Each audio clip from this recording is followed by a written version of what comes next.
प्यारे दोस्तों, नमस्ते। आज मैं आपको एक बड़ी ही रोचक कहानी सुनाने जा रही हूँ। राजनपुर नाम के एक नगर में सेठ गंगाराम अपने दो बेटे मनीष व राजेश और पत्नी सुमित्रा के साथ सुखपूर्वक रह रहे थे। हालांकि पहले वो उतने सुखी नहीं थे। काफी गरीबी में उन्होंने अपना जीवन बिताया था। गरीबी के दिनों में सेठ गंगाराम भगवान शिव की बहुत भक्ति किया करते थे और अमीर बनने के लिए रोजाना भगवान से मन्नत मांगते, वो प्रार्थना किया करते थे। भगवान की कृपा से वो सुखी हो भी गए। सेठ गंगाराम ने साड़ी का व्यापार शुरू किया, जिसमें उन्हें खूब फायदा होने लगा और दिन दुगनी रात चौगनी वो प्रगति करने लगे। लेकिन जैसे जैसे उनका व्यापार बढ़ता गया, भगवान के प्रति उनकी आस्था कम होती चली गई।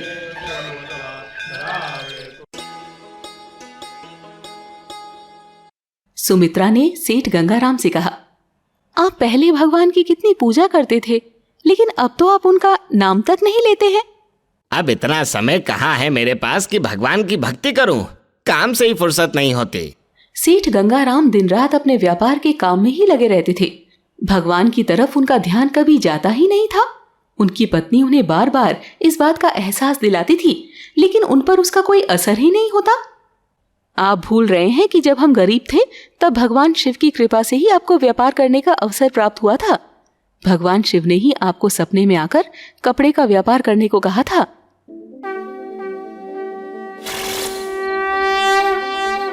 गंगाराम, ओ गंगाराम। भगवान आप?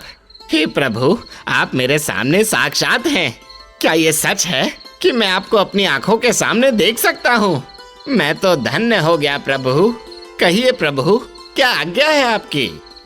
भगवान शिव गरीब गंगाराम के सपने में कहते हैं, गंगाराम, तुम अपना कपड़ों का व्यापार शुरू करो। मेरे आशीर्वाद से तुम्हारा व्यापार अच्छा चलेगा और तुम धनवान बन जाओगे। लेकिन प्रभु, मैं कोई व्यापार कैसे शुरू कर सकता हूँ? मेरे पास तो कुछ भी नहीं है। तुम चिंता मत करो, कल तुम्हें घर में एक पोटली में कुछ पैसे मिलेंगे, उसी से तुम व्यापार शुरू करो। जैसी आपकी आज्ञा प्रभु। सेठ गंगाराम वर्तमान में अपनी पत्नी से कहते हैं, हाँ, मुझे याद है, उसी पैसों की मदद से मैंने अपना व्यापार शुरू किया था। तो फिर अब भगवान को क्यों भूल गए हैं आप? अगर वो नाराज हो गए तो हम कहीं के नहीं रहेंगे। ऐसा कुछ नहीं होगा, तुम चिंता मत करो। सेठ गंगाराम अपना दुकान संभालते थे और उनके दोनों बेटे विदेश में कपड़ों की सप्लाई करने का काम देखते थे।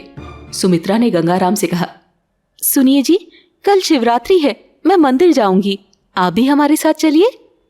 नहीं नहीं, मेरे पास समय नहीं है। मंदिर जाएंगे तो बहुत देर हो जाएगी, बहुत घाटा हो जाएगा। मैं मंदिर नहीं जा सकता, तुम चली जाना। अच्छा ठीक है, अगर आप मंदिर नहीं जा सकते तो घर में पूजा करवा लेते हैं, पंडित जी को बुलाकर हवन करवा लेते हैं। नहीं नहीं, इसमें तो फालतू का बहुत खर्चा हो जाएगा। पंडित जी को दक्षिणा भी देनी पड़ेगी, हम पूजा नहीं करवा सकते। गंगाराम की बातें सुनकर सुमित्रा चुप रह गई। एक दिन गंगाराम के छोटे बेटे ने उन्हें याद दिलाते हुए कहा, पिताजी, मुझे अच्छे से याद है कि आपने भगवान से मन्नत मांगी थी कि अगर आपका व्यापार अच्छे से चलता रहेगा तो आप मंदिर में सोने के त्रिशूल चढ़ाएंगे। तुम भी अपनी माँ के जैसे हो गए हो।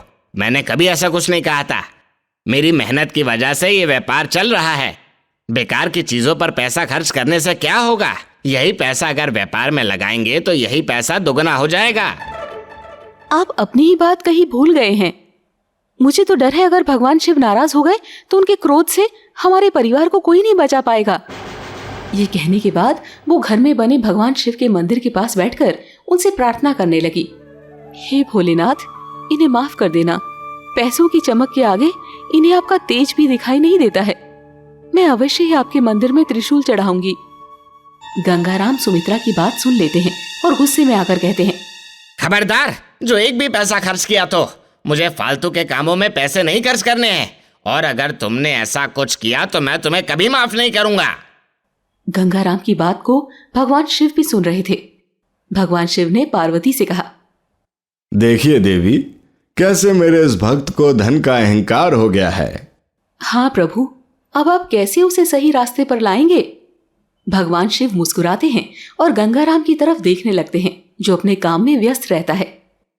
देवी, इसे संभलने का मैं एक और मौका तो अवश्य दूंगा। अगले दिन भगवान शिव एक ब्राह्मण का वेश धारण कर सेठ गंगाराम की दुकान पर पहुंच जाते हैं। ब्राह्मण के वेश में भगवान शिव कहते हैं, बेटा, मैं गरीब ब्राह्मण हूँ। मुझे अपनी कन्या का विवाह करना है, इसलिए उसके लिए कुछ कपड़ों की खरीदारी करनी है, लेकिन मेरे पास पैसे नहीं हैं। अगर आप मेरी मदद कर दें तो बड़ी कृपा होगी। इसके बदले मैं आपके लिए आपके भगवान शिव की पूरे 7 दिनों तक पूजा करूँगा, जिससे आपके ऊपर हमेशा उनकी कृपा बनी रहेगी। आपके सारे पाप धुल जाएंगे। पंडित जी की बात मान लीजिए पिताजी, इससे आपको मंदिर जाने की भी आवश्यकता नहीं होगी और आपको पुण्य की प्राप्ति भी हो जाएगी। तू कुछ नहीं समझता, ये सब बस एक चाल है। ये मुझे बेवकूफ़ बनाने की कोशिश कर रहा है, लेकिन मैं इतना बेवकूफ़ नहीं हूँ जो इसकी बातों में आ जाऊं। भगवान शिव नाराज होकर मेरा भला क्या हित करेंगे? नहीं नहीं, मैं इसकी चिकनी चुपड़ी बातों में नहीं आने वाला। पूरे पैसे लेने के बाद ही मैं ऐसे कपड़े दूंगा।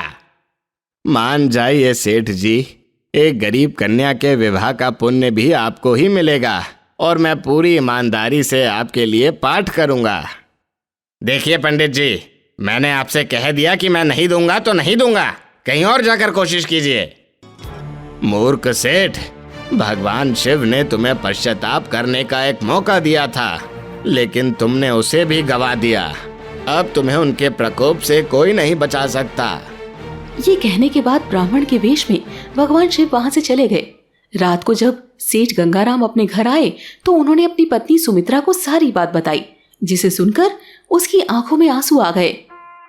आप धन दौलत की चकाचौंध में अंधे हो गए हैं।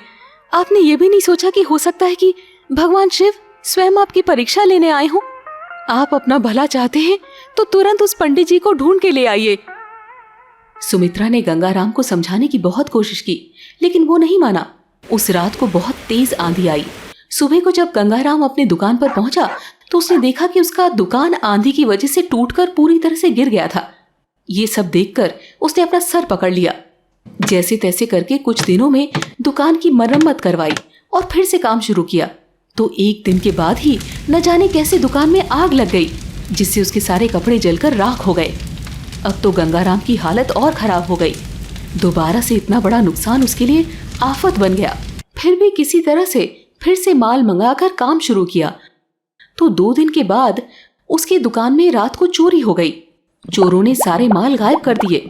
गंगाराम सुबह को दुकान पर आकर कहता है, हे भगवान, मैं तो लुट गया। ये क्या हो रहा है मेरे साथ? परेशान होकर रोते हुए गंगाराम अपने घर आया। मैं आपको बार बार समझा रही हूँ, लेकिन आप है कि समझने को तैयार ही नहीं। ये सब सिर्फ और सिर्फ भगवान शिव की नाराजगी की वजह से हो रही है। अब तो संभल जाइए, अभी भी वक्त है, मेरी बात मान लीजिए। गंगाराम रोने लगा क्योंकि अब उसे अपनी गलती का एहसास हो गया था। तुम सच कह रही हो सुनेत्रा, मैं पैसों की चमक में अंधा हो गया था। मैंने कभी तुम्हारी बात नहीं मानी। भगवान शिव की कृपा को भूल गया था। मेरे अंदर अहंकार ने घर कर लिया था, जिसकी वजह से मैं ये तक नहीं समझ सका कि जो मुझे दे सकता है वो मुझसे छीन भी सकता है। उनके तेज को मैं समझ ही नहीं सका। मैं बहुत बड़ा पापी हूँ। कोई बात नहीं, देर से ही सही आपको बात समझ में तो आई। उसी रात को सेठ गंगाराम अपनी पत्नी और दोनों बेटों के साथ गांव के मंदिर में पहुंचे। सुबह को मंदिर खुलते ही वो भगवान शिव के चरणों में गिरकर माफी मांगने लगा। हे भगवान, मुझ पापी को माफ कर दो। मैं आपकी माफी लायक तो नहीं, लेकिन मुझे क्षमा करने की कृपा करो भगवान। आज के बाद मैं ऐसी गलती कभी नहीं दोहराऊंगा। मुझे ज्ञान दो भगवान। तभी भगवान शिव साक्षात वहां प्रकट हुए। तुम्हारे मन में आ चुके लालच और अहंकार को खत्म करने के लिए ही मुझे ये सब करना पड़ा। अब तुम्हें अपनी गलती का एहसास हो चुका है, तो मैंने तुम्हें माफ किया। जाओ, तुम्हारी दुकान पहले की तरह नए वस्त्रों से भर जाएगी और पहले की तरह ही तुम्हारा व्यापार अच्छे से चलने लगेगा। प्रभु, अब मुझे कुछ नहीं चाहिए। अब तो मैं सिर्फ आपकी भक्ति करना चाहता हूँ। ठीक है, अगर तुम्हारी यही इच्छा है तो यही सही। आज से तुम्हें मेरी भक्ति प्राप्त होगी। और मृत्यु के बाद मोक्ष की प्राप्ति होगी। ये कहकर भगवान शिव वहां से अंतर्ध्यान हो गए।